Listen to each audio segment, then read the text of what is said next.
Well, hello there. Welcome to How to Pronounce Bible Names, where each week I tell you how to pronounce some of the names found in the Bible. I'm your host, Steve Webb. Thanks for being here today. I really appreciate it. I hope you subscribe and that you'll be with me for each episode going forward. If you like what you hear, tell a friend or leave a comment at Apple Podcasts or wherever you get your podcasts. And if you're watching this on YouTube or Instagram, leave a comment below. On today's show, I'm going to tell you how to pronounce 6 different Bible names. 4 of these were requested this past week by viewers on YouTube, which reminds me that I haven't mentioned my YouTube channel on this show. I have lots and lots of How to Pronounce Bible Names videos there, in addition to quite a few other videos. Take a look. I'll have a link to the channel on the show notes page at names.lifespringmedia.com. Just find the entry for this episode, number 3. Remember, if you have a Bible name that you'd like me to pronounce for you, send an email to steve@lifespringmedia.com and put Bible name as your subject line. That's 2 words, Bible name. This episode is brought to you by Webb's Easy Bible Names Pronunciation Guide. Every name in the Bible is included in this book. That's almost 7,600 names, with every English spelling from every major English translation of the Bible. So no matter what translation you use, you can use this book. The pronunciations are shown using my really easy-to-use method, which does not use all those funny-looking symbols that you see in most dictionaries. Last week, I shared a couple Amazon reviews with you. Here's a couple more. This one says, "Just what I was looking for. Easy to use, and I switch back and forth at times from my Bible app to the webs. Very happy with it and an excellent tool, especially for teachers and preachers." And let me stop there. I have actually heard preachers from the pulpit say such things as hard word or let's just skip this word. From the pulpit. So, this could be a great gift for your pastor. Here's another review. "Indexing the words is difficult. You have to scroll through all the words." Now, I've got to think that this is somebody that got the Kindle version of it. Well, if I'm not mistaken, there's a search function on Kindle. So all you got to do is search the word you're looking for, and boom, Kindle will take you right to it. Here's one more. "Love this book. So useful in looking up Bible names I cannot pronounce. Makes my Bible study so much more enjoyable." So if you're on the fence about whether this book is for you, I'd like to give you a free chapter. All the names in the Bible that start with the letter A. Just go to easybiblenamesguide.com and give me your name and email address, and I'll send it right out to you. No charge. Now, of course, I'll never share your information with anybody. And if you use the promo code podcast, I'll give you 25% off any downloadable purchase made at the website. This means PDF version or MP3 version. The paperback and Kindle versions are available at Amazon, and I don't have control over those prices there. So let's get on with the show.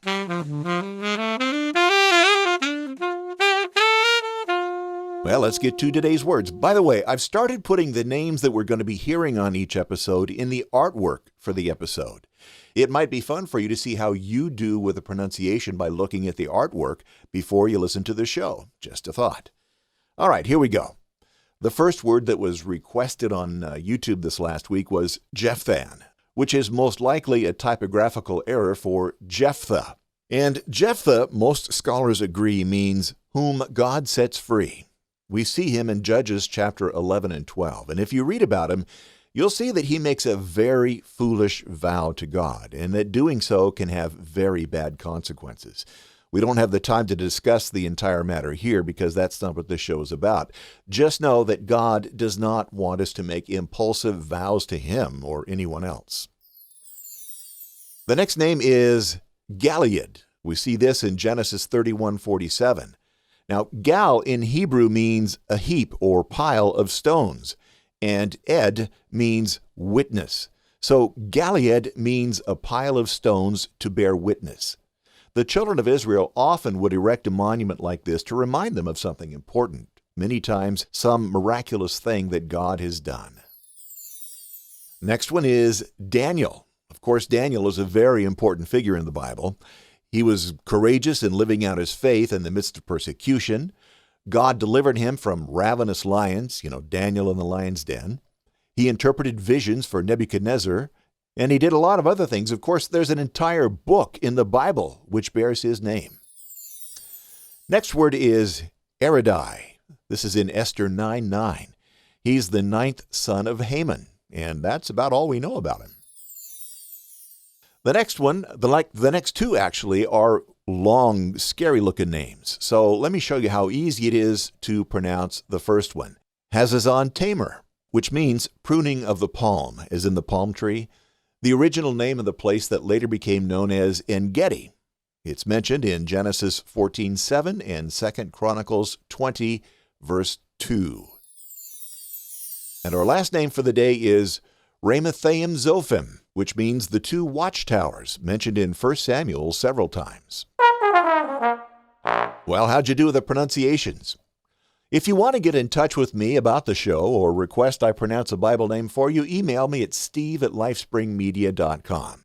And in addition to hosting podcasts at lifespringmedia.com, I am a professional voiceover artist. If you'd like to talk to me about doing a commercial for radio or TV for you or some other project that needs a voice, email me at the studio, which is studio@stevewebvoiceovers.com. And if you want to know more info on my book, Webb's Easy Bible Names Pronunciation Guide, go to easybiblenamesguide.com. If you decide you'd like to buy the PDF or MP3 version or both, make sure to use promo code PODCAST for that 25% discount. Thanks so much for joining me today. If you like the show, consider subscribing and help me grow the show by telling a friend or two and leave a comment in the review section of your favorite podcast app. That helps other people to find the show. I hope you'll be back next week when we tackle another half dozen or so names. So until then, may God bless you richly. Thank you for being with me today. See you next time. I'm Steve Webb. Bye.